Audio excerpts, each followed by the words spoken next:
Lorsque la Seconde Guerre mondiale s'est terminée, le monde pensait que les chasseurs à réaction avaient déjà atteint leur apogée avec des modèles comme le Gloster Meteor ou le Messerschmitt 262.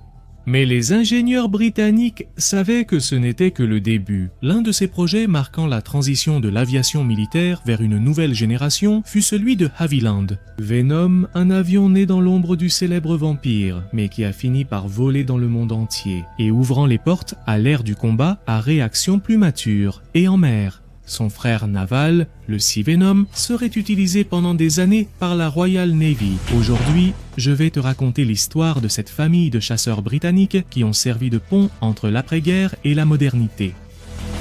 Bienvenue dans une nouvelle vidéo de l'Aéropédie.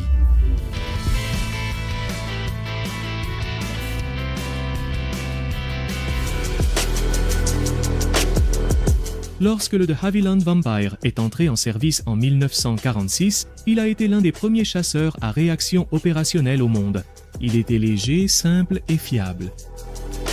Après le Gloster Meteor, il fut le second avion à réaction britannique. Le prototype a volé pour la première fois en septembre 1943, mais n'a pas combattu. Pendant la Seconde Guerre mondiale, près de 4400 unités ont été construites, dont un quart sous licence. Dans d'autres pays, il a servi dans 31 forces aériennes, avec 15 versions réalisées. Il avait une conception conventionnelle, avec des ailes droites et un seul moteur, dans un fuselage court recouvert d'aluminium. De plus, il avait une queue distinctive, composée de 2 éléments, de forme similaire au P-38 Lightning.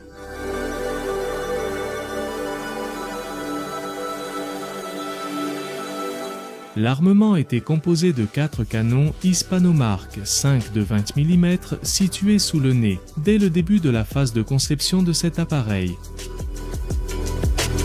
Mais en 1947, on savait déjà que son moteur Goblin à flux centrifuge ne pouvait pas donner plus. Le monde se tournait vers des moteurs axiaux plus fins et plus puissants, et le Vampire ne pourrait pas rivaliser longtemps. Alors, The Havilland a décidé de faire évoluer son design. Le résultat fut le Venom désigné TH-112. À première vue, il ressemblait à un vampire plus musclé, mais sous cette silhouette familière, il y avait de nombreuses différences. Le fuselage était plus fin et allongé, l'aile avait un nouveau profil et une plus grande envergure, et le moteur, le changement le plus important, c'était un de Havilland Ghost, avec presque le double de puissance. Le Ghost était un moteur à flux centrifuge assez avancé, développé à partir du Gobelin.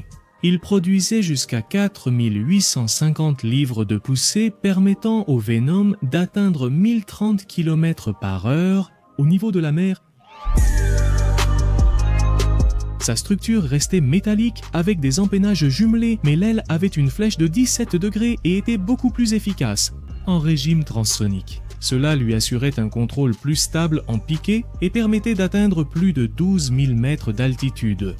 C'était essentiellement le dernier grand chasseur britannique à aile droite avant l'ère des ailes delta et très en flèche. Le premier Venom a volé le 2 septembre 1949 et 3 ans plus tard a rejoint la Royal Air Force. Comme le Venom Fighter Bomber, le Fighter Bomber fait référence à Fighter Bomber ou chasseur bombardier. Sa mission principale a finalement été l'attaque au sol plutôt que le combat aérien. Il était armé de 4 canons Hispano de 20 mm et pouvait emporter jusqu'à 900 kg de bombes ou de roquettes sous les ailes. Le Venom était plus rapide et plus puissant, mais il avait une faiblesse. Son autonomie avec les réservoirs internes était d'environ 1300 km, c'est pourquoi la Royal Air Force a utilisé des réservoirs externes largables. Il était parfait pour les opérations tactiques du Royaume-Uni dans les années 50, conflits coloniaux, appuis aériens et missions d'interdiction.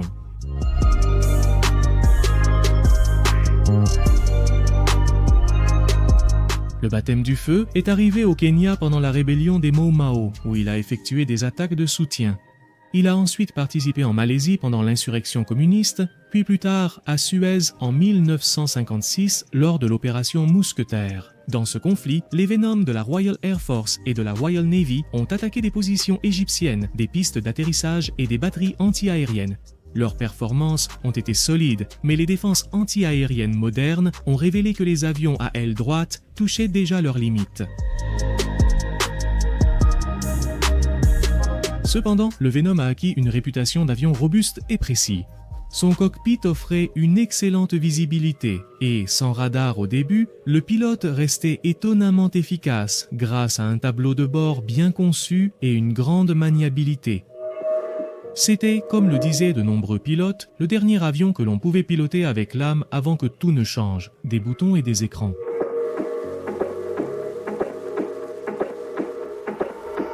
Le succès du Venom a amené de Havilland à envisager une version navale, et c'est ainsi qu'est né le Sea Venom Fighter All-Weather pour Fighter All-Weather, chasseur tout temps. La Royal Navy avait besoin d'un chasseur embarqué de nuit pour remplacer les Sea Vampire et le Sea Hornet. Le nouveau modèle devait pouvoir opérer depuis des porte-avions plus petits, résister à la corrosion saline et être équipé d'un radar pour intercepter dans toutes les conditions. Le premier prototype de ceux-ci, connu sous le nom de Sea Venom NF-20, a volé en 1951 et peu après est apparue la version de production Fighter All-Weather 20.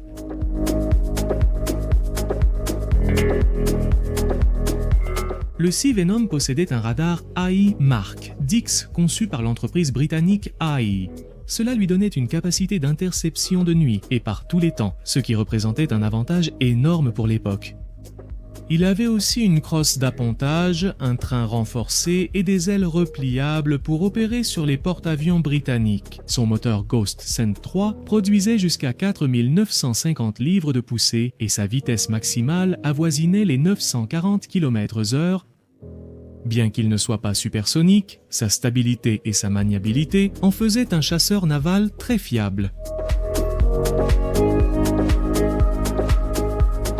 Le Sea Venom avait les mêmes 4 canons de Wingtacmid et pouvait transporter des roquettes non guidées ou des bombes légères.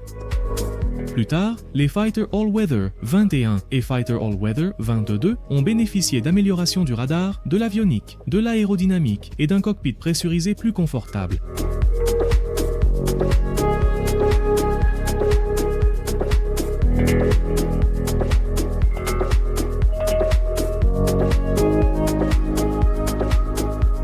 Le Sea Venom est entré en service en 1954 avec la Fleet Air Arm, la branche aérienne de la Royal Navy, et a depuis opéré à partir du porte-avions Her Majesty's Ship à Elvon, Eagle et Centaur. Il a joué un rôle clé dans des opérations en Méditerranée, dans le Golfe Persique et dans le Pacifique, patrouillant les cieux pendant la guerre froide et maintenant la présence britannique dans des zones stratégiques.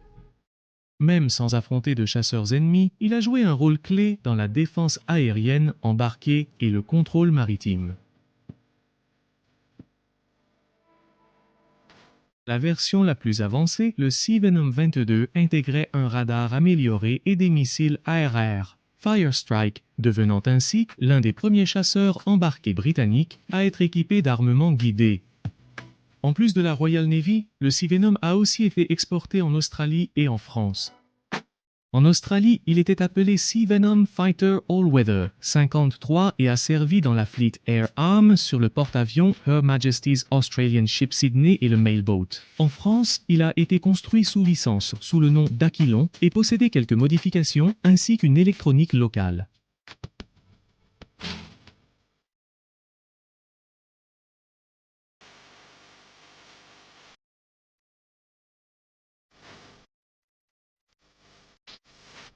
Visuellement, le Venom et le Sea Venom gardèrent la double dérive du vampire, avec des lignes plus épurées. Sa structure était entièrement en métal, et non plus en bois comme les premiers vampires, ce qui augmentait la résistance structurelle et permettait de meilleures performances. Le fuselage central contenait le moteur Ghost, dont la tuyère sortait derrière la dérive, et les réservoirs de carburant étaient répartis dans le fuselage et dans les ailes. L'aile, légèrement en flèche, avait un profil mince avec un angle de dièdre positif, ce qui lui conférait une bonne stabilité latérale. La cabine, fermée par une verrière bulle, offrait une excellente visibilité panoramique.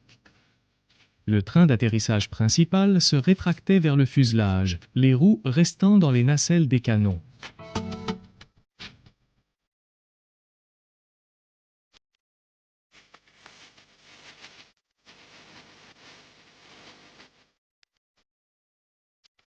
Il s'agissait d'un modèle monomoteur à aile droite, avec un poids maximal au décollage de 6,8 tonnes et une autonomie de 1300 km avec les réservoirs de carburant internes. Sa vitesse maximale était de 1030 km/h et il disposait de 4 points d'ancrage sous les ailes pour transporter jusqu'à 900 kg d'armement entre bombes et roquettes non guidées. Obsolète face aux chasseurs supersoniques dès les années 60, le Venom eut pourtant une longue carrière. La Royal Air Force l'a retiré en 1962, remplacé par le Hawker Hunter. Mais beaucoup volèrent encore dans d'autres forces aériennes, comme celles de la Suède, l'Irak, la Suisse, le Venezuela, la Nouvelle-Zélande et la Rhodésie. Ces pays l'ont utilisé aussi bien dans les versions chasseurs-bombardiers que dans les versions de reconnaissance ou d'entraînement. En Suisse, par exemple, le Venom a servi pendant près de 2 décennies et s'est fait une réputation pour sa précision et sa fiabilité lors des vols en montagne. Certains exemplaires ont même été modifiés localement, avec une instrumentation améliorée. En Irak, les Venom ont participé à des conflits régionaux pendant les années 60 et en Rhodésie, ils ont été utilisés jusqu'en 1977, bien après l'arrêt de la production du modèle. Le Venom a représenté une étape intermédiaire fascinante, un avion à l'âme Seconde Guerre mondiale doté de la technologie guerre froide. Dernière création de Havilland alliant pureté du vol d'un chasseur, une réaction de première génération avec la puissance et le raffinement qui allait ensuite caractériser les jets modernes. Et le Sea Venom, quant à lui, fut le premier pas vers une aviation navale véritablement tout temps dans la Royal Navy.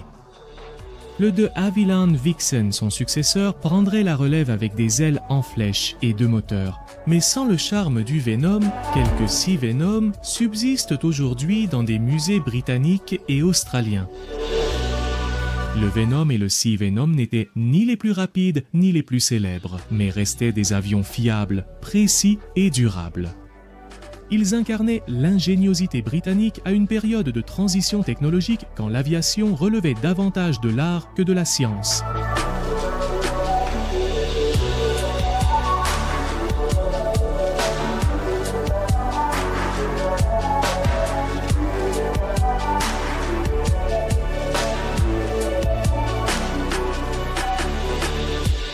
J'espère que cela vous a plu. À bientôt pour un nouvel épisode de l'Aéropédia.